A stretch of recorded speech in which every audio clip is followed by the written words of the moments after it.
Hello दोस्तों, तो आज हम इस वीडियो में पढ़ने वाले हैं क्लास 10 का हिस्ट्री और लेसन 1। ठीक है, इससे पहले हम लोग पढ़ चुके लेसन 1 के बारे में और वो पहला टॉपिक था। और इस वीडियो में हम लोग दूसरा टॉपिक की ओर चलेंगे जिसका नाम है जुलाई 1830 की फ्रांस की क्रांति। हम लोग इससे पहले की वीडियो पढ़े थे 1789 की फ्रांस की क्रांति, लेकिन इस वीडियो में हम लोग पढ़ेंगे मतलब इस बार जुलाई 1830 की फ्रांस की क्रांति। मतलब 1830 में भी फ्रांस की क्रांति हुआ था। ठीक है, फ्रांस में देखो, इसके पीछे वाले वीडियो में हम लोग पढ़े थे कि 1815 ईस्वी में वियना सम्मेलन के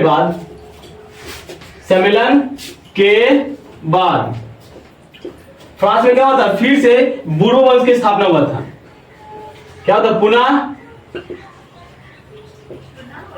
बूर्बो वंश की स्थापना हो गई। ठीक है, यानी 1789 से पहले जो था फ्रांस में बूर्बो वंश था। ठीक है, उसके बाद लुई 16वां को फांसी दे दिया गया और फिर बूर्बो वंश समाप्त हो गया। लेकिन फिर से 1815 ईस्वी में नेपोलियन बोनापार्ट को पतन करके दोबारा फ्रांस में बूर्बो वंश की स्थापना हो गया। ठीक है, और इस बार 1815 ईस्वी के बाद जब बूर्बो वंश की स्थापना फिर से हुआ तो इसका राजा बनाया गया है लुई 18वां को। किसको बनाया गया, तो बोलेंगे लुई 18वां को। ठीक है, लुई 18वां को बना दिया गया फ्रांस का राजा। ठीक है, लेकिन ये ज्यादा तो नहीं टिकता है। ठीक, ये क्या करता है कि फ्रांस में एक संहिता वो करता है, एक संहिता। ठीक है, उस संहिता का नाम होता है नागरिक संहिता। ठीक है, यानी फ्रांस में नागरिक संहिता कौन लागू करता है, तो लुई 18वां। ठीक है, लेकिन इस तरीके से आगे चलकर लुई 18वां को 1824 ईस्वी में मृत्यु हो जाता है। लुई 18वां का 1824 ईस्वी में क्या हो गया, मृत्यु हो गया। ठीक है, लुई 18वां को 1824 ईस्वी में क्या हो गया, मृत्यु। और फिर से पुनः फ्रांस का नया राजा बना जिसका नाम था चार्ल्स 10। कौन बना, चार्ल्स 10। जब लुई 18वां को 1824 ईस्वी में मृत्यु हो गया तो इसका नया राजा कौन बना, चार्ल्स 10। ठीक है, अब देखो, जब चार्ल्स 10 नया राजा बना तो चार्ल्स 10 था एक निरंकुश शासक था। क्या था, एक निरंकुश शासक था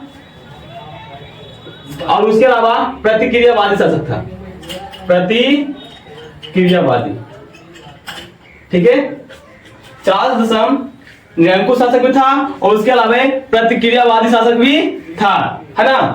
प्रतिक्रियावादी का मतलब होता है, मतलब ऐसा राजा जो सिर्फ और सिर्फ अपने हित के बारे में देखे और जनता पर कोई विशेष ध्यान ना दे, मतलब सिर्फ और सिर्फ अपने बारे में सोचता था। ठीक है, अब देखो चार्ल्स 10 एक गलती यहां करता है कि चार्ल्स 10 एक व्यक्ति को अपना प्रधानमंत्री बनाता है। ठीक है, एक व्यक्ति को अपना प्रधानमंत्री बनाता है। क्या बनता है, प्रधानमंत्री।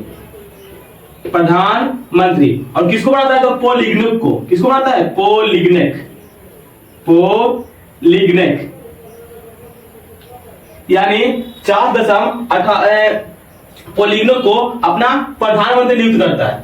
लेकिन जो पोलिग्नेक था ये चार्ल्स 10 में से भी खतरनाक था।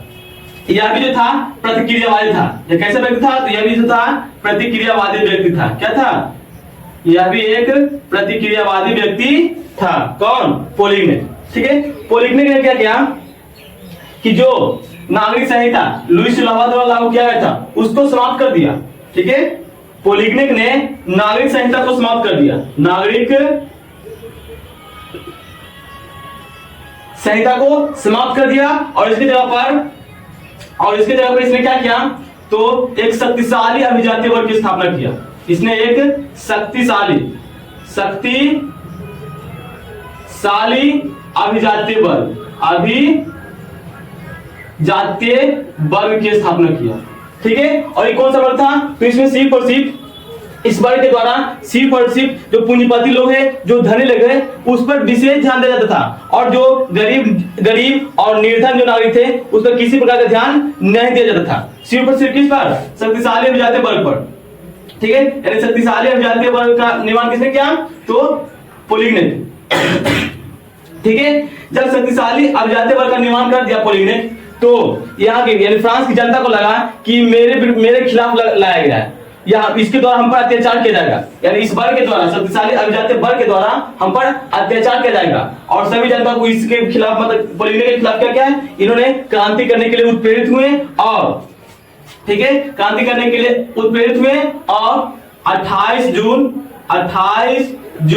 1830 ईस्वी को, 28 जून 1830 ईस्वी को फ्रांस में सभी नागरिक मिल करके गृह युद्ध कर दिए। क्या कर दिए? गृह युद्ध कर दिए 28 जून 1830 ईस्वी को। और यह युद्ध क्योंकि यह होता 28 जून यानी लास्ट जुलाई के समय ना, जून का लास्ट समय ना, इसे बोलेंगे 28 जून 1830 ईस्वी को फ्रांस में गृह युद्ध हुआ। और इसी क्या बोलते हैं? जुलाई 1830 की फ्रांस की क्रांति। ठीक है ना, ये तो सुना क्या? जुलाई 1830 की फ्रांस की क्रांति। ठीक है, अब इसके कारण क्या हुआ? इसके कारण क्या हुआ कि जो चार्ल्स दशम था, चार्ल्स दशम, इसके खिलाफ सभी जनता एकजुट हुआ। क्या हुआ? एकजुट हुआ, और फिर इसको यहां से मतलब कि सत्ता से हटाने के लिए चाहा। और इसी कारण क्या हो गया? 28 जून 1830 इसको गृह युद्ध हो गया। और इसको अब बजाय क्या किया कि चार्ल्स दशम फ्रांस छोड़ करके इंग्लैंड प्लान कर गया। इस लेसन में जो भी पढ़ेंगे, मतलब जो भी अपने देश से प्लान करेगा, सब जाएगा इंग्लैंड में। ठीक है, ज्यादा यही होता है। ठीक है, इस तरीके से 28 जून 1830 को गृह युद्ध हुआ, और उसी को बोलते हैं 1830 की जुलाई की क्रांति, है ना। अब इसको मतलब एक कैसे लिखेंगे एग्जाम में, इसको कैसे लिखेंगे?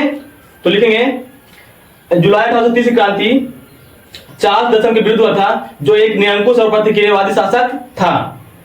इसने पोलिगनी नामक व्यक्ति को अपना प्रधानमंत्री नियुक्त किया था, जो भी एक प्रतिक्रियावादी व्यक्ति था। ठीक है, फिर लिखेंगे पोलिगनी ने नागरिक संहिता को समाप्त कर दिया और शक्तिशाली अभिजात्य वर्ग की स्थापना की। ठीक है, अब सुनो क्या लिखेंगे। तो शक्तिशाली अभिजात्य वर्ग के विरुद्ध जनता में आक्रोश फैला, और उन्होंने 28 जून 1830 ईस्वी को क्रांति कर दी। इसी को 1830 की फ्रांस की क्रांति कहा जाता है। ठीक है, अब आगे क्या हुआ कि जब यह 1830 की क्रांति हो गया, तो इसके बाद फ्रांस में बुर्बो वंश समाप्त हो गया। क्या हो गया? इसके बाद फ्रांस में बुर्बो वंश समाप्त हो गया, और यहाँ पे एक नया वंश बना जिसका नाम था ऑर्लियंस वंश। यहाँ पे एक ऑर्लियंस वंश की स्थापना हुआ।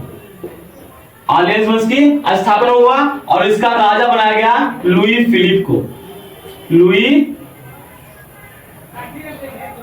को। ठीक है, 1830 की क्रांति के बाद फ्रांस में ऑर्लियंस वंश की स्थापना हुआ, और इसका राजा कौन बना?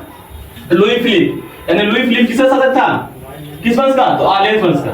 ठीक है, 2024 में एग्जाम में पूछा हुआ है कि लुई फिलिप कहां का शासक था? तो याद रखना फ्रांस का। ठीक है, इस वीडियो को आज तक यही छोड़ते हैं। अब इसके बाद तीसरा पार्ट आएगा। ठीक है।